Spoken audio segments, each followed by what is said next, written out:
Tired of retros that go nowhere? Try RetroTeam.ai and turn talk into action instantly. So you are at the board and you have a stage, and stages are broken into four sections here, where it's the capture, the group, the vote, and the action. So in the capture stage, you would go in and add your comments.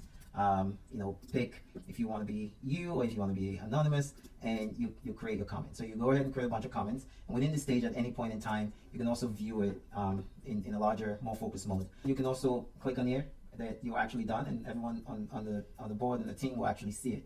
The facilitator can make changes, and in this case they can go over here and say, okay, every comment that you enter, everyone else can see it. But we like to keep it private so you don't have some kind of a bias mode where people are seeing the same comments and they're entering the same thing. So it's always good to sort of leave it this way, but in some cases that might not be it.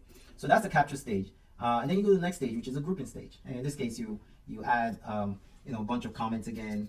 In this case, let's say comment 2, and then you start to group it. So you can take this, put it together. Now you have a group. You can update this group name.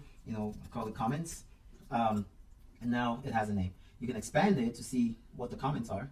You can also edit it, each comment.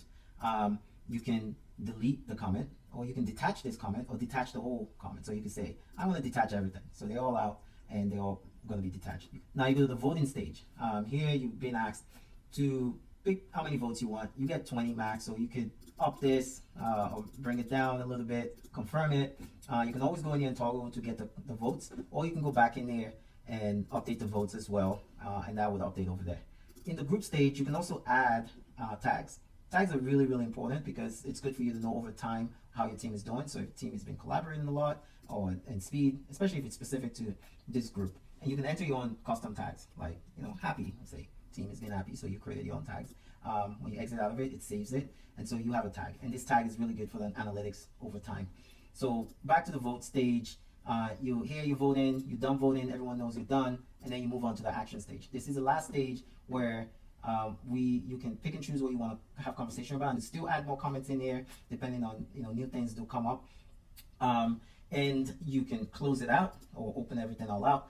This is also one of the critical parts where you start to add your actions. So you're having conversations about the things that you talked about, the things that you've grouped, and now you want to add some actions to have people who go work on things. So we have an AI here that's generated some actions. You can just take that, copy it, or add some more information about it. You can assign it to someone. You can also assign a date, and you create that in there. So these are the 4 stages that you go through when you are working, having a retrospective with your team.